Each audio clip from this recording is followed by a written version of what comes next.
This is iRock with Rockstars, hosted by Ryan from iRock 93.5.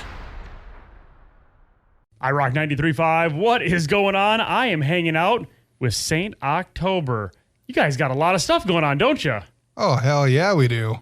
I mean, you always do, but right now there's a lot of epic things. Let's all introduce ourselves first. We've got... I'm Dustin, the guitarist, vocalist of St. October. I'm Monica, the vocalist of St. October. I'm Joe. I hit things. And there's one person missing. And I'm Sid. There we go. I'm working at Amazon. I got a job. I Real work jobs. Saturdays. How lame. Well, you guys are here because, again, you got a lot going on. We're going to jump into the first thing, though, because there is a new video.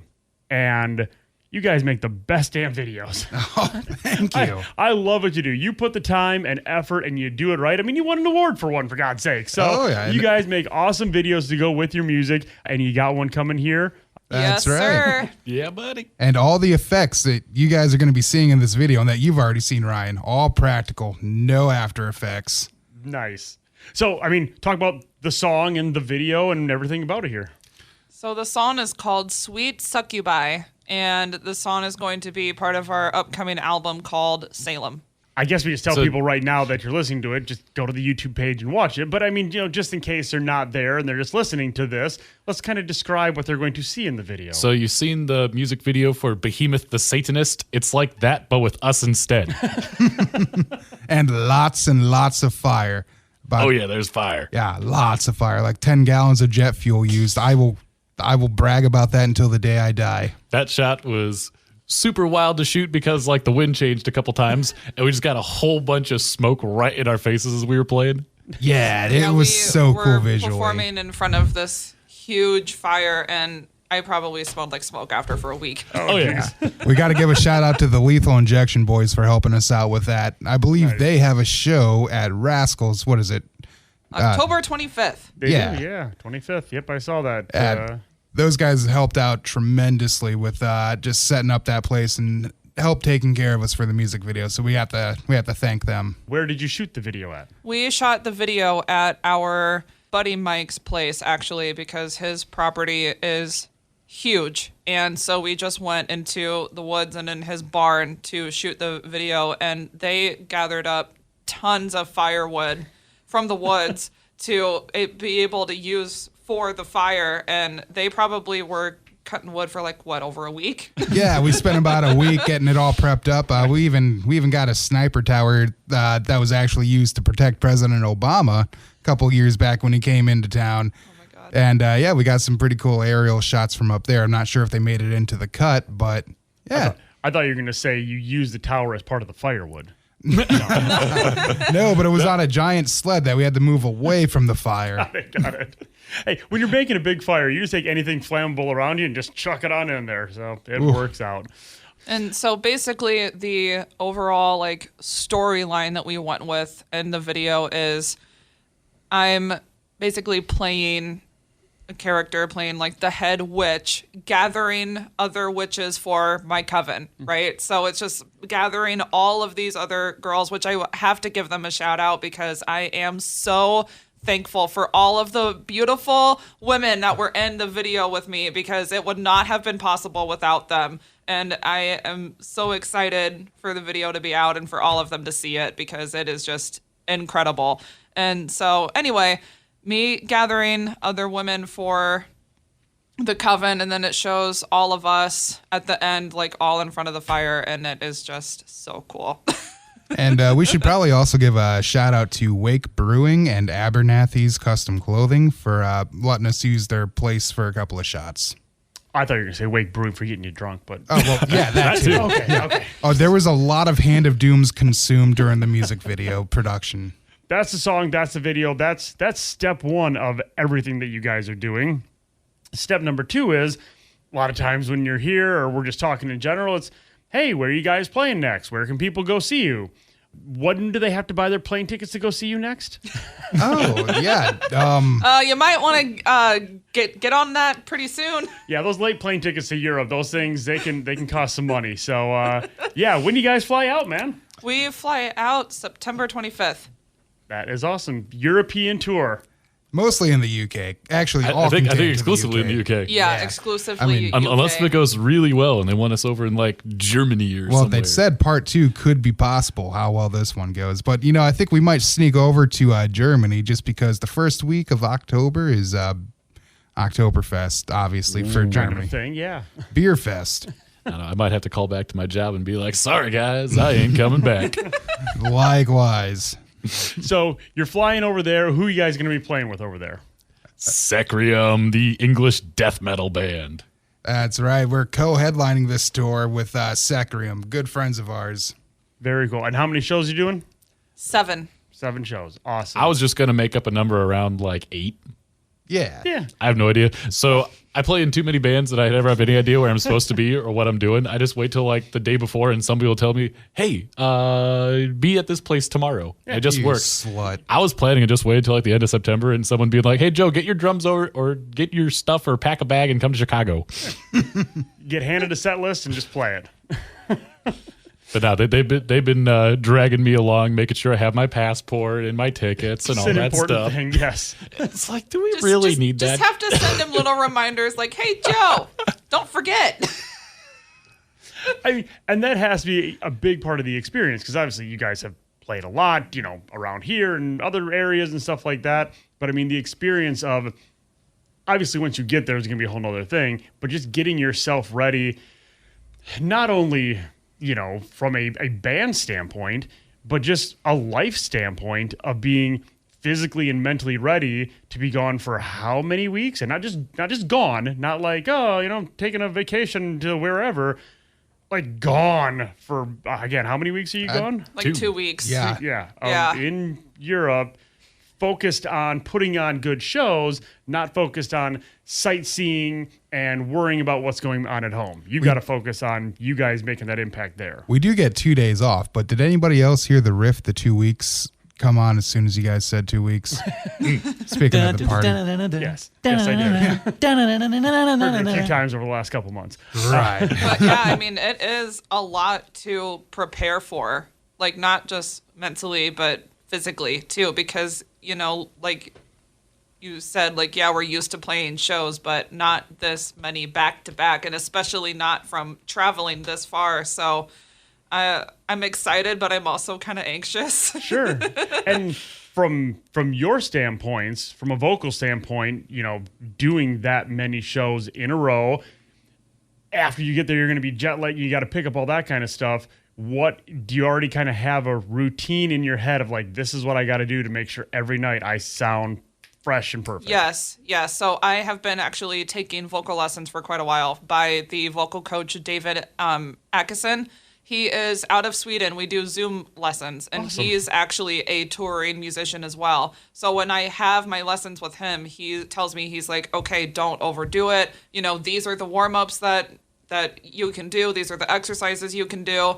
And he gives me lots of tips and tricks for that. So I feel like I'll be good as long as I don't try to like overstrain my voice. And another thing that he said was like, don't overdo it on the first night. He's like, you are going to be excited. You're going to be happy to be out there. But he's like, try to just do a normal performance. Don't overdo it. For sure. No, I totally understand that. I mean, that adrenaline will be flowing, but you just got to go out there and perform that like you have every other time before. So that's the beauty of technology is that you can hop on with him and do that kind of stuff. So that's very cool.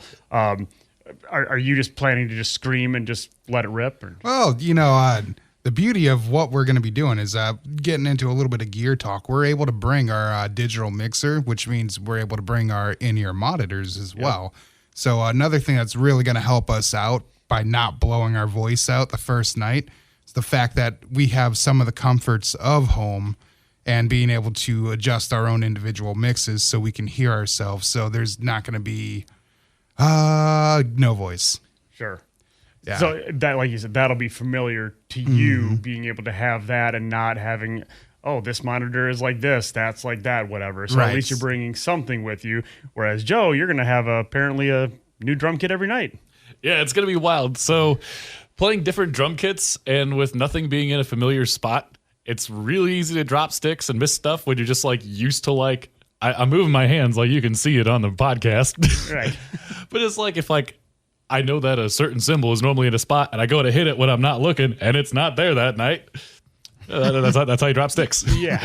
But my prep has mostly been just working a lot on getting my double bass and blast beats down tight. This is a little bit more challenging music than what I normally play with my acoustic band. So just try to get that consistent so I can do that night after night after night. And just also making sure I have time to warm up before gigs. I'm kind of getting to the age where I need to start warming up Yes. at the ripe old age of 27, going through the third of a life crisis, 1/3 life crisis. Everybody needs to stretch. Just before the show, just stretch.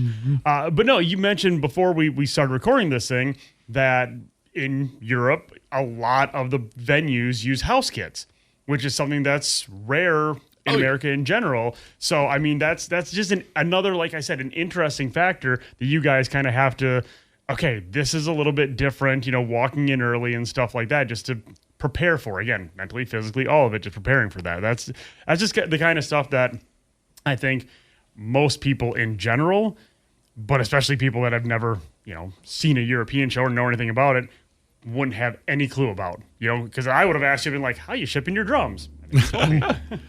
But yeah, honestly, I really do like house kits when they're available. Like playing with my acoustic band, when we play at Gypsy Highway, it's always one of the greatest things because Virgil has a kit already set up for it. So it just cuts 45 minutes off of our load-in setup time. That will help for everywhere you're going, yes, Just to be able to load in faster. Definitely takes out a lot of the stress and raises the mood.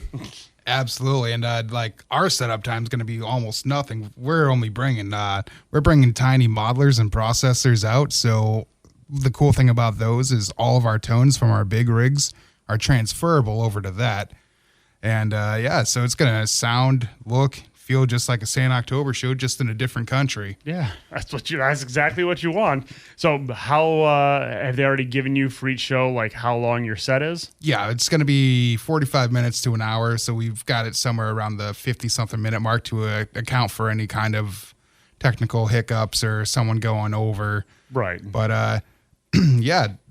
So set lists are planned out. Are you planning to kind of change throughout? What are you thinking? So set list is pretty much set all the way throughout. We want to keep it consistent so we can really drill it into their heads. We've got 3 new songs we're going to be playing over there.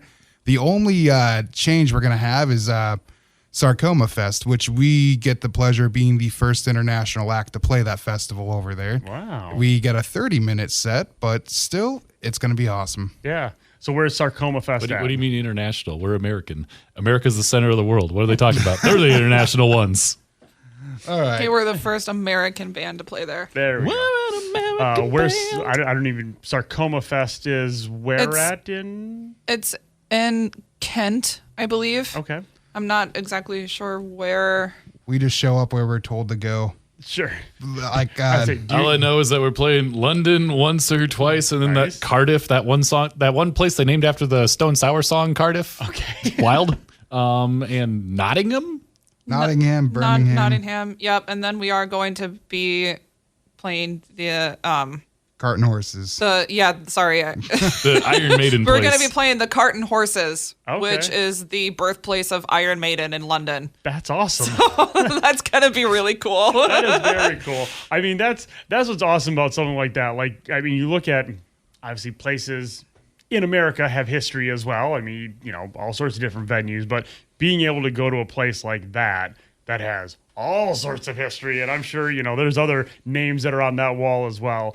That's very cool. So, well, awesome. History started in 1776.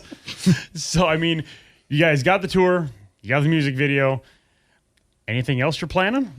So after the tour, we are just planning on, I believe, just taking the rest of the year off to just finish the album. So, Oh, that's right. That's right. I don't know how I forgot that. We have a show at Lefty's in Des Moines, October 10th with Dark Funeral. Oh, Oh, yeah. and that's about what, 3 days after you get back? something like that. Like 2 or 3 days after we get back, yes. Facebook, Instagram, what else are you guys on from a social media standpoint where, people can follow along? Because let's be real, people aren't going to be able to make the last minute trip to the UK to check you out. But We're on Facebook, Instagram, TikTok, and YouTube. Perfect. Follow along on all those things because, yeah, I mean, I'm assuming you'll be posting constantly every day, all the time. Oh, yeah. Yeah, looking forward to playing the tour. Thank you to Sonny and Secrium for setting this up for us. Yes, if it wasn't for Sonny and Secrium, this tour wouldn't have been possible because he's the one that booked all of the venues and set the whole tour up, and I just cannot thank him enough. Awesome. Well, yeah, no, I'm super happy for you guys. I mean, I've loved what you've been doing and everything like that, but being able to get this chance, I think that's a very cool next step in the progression of the band, and I think you guys are going to make a lot of new fans over there for sure. Oh, we Thank hope you. so. I really hope so. Make Awesome. it worth it for us. And I also want to say that, like, speaking of the Dark Funeral show, I have been a fan of Dark Funeral since I was a sophomore in high school. They are the band that got me into black metal. Yeah. And so when I found out that we got, like, you know, the gig offer, I was like, are you fucking kidding me? I was like, what? You say that was at Woolies? Lefties. Lefties.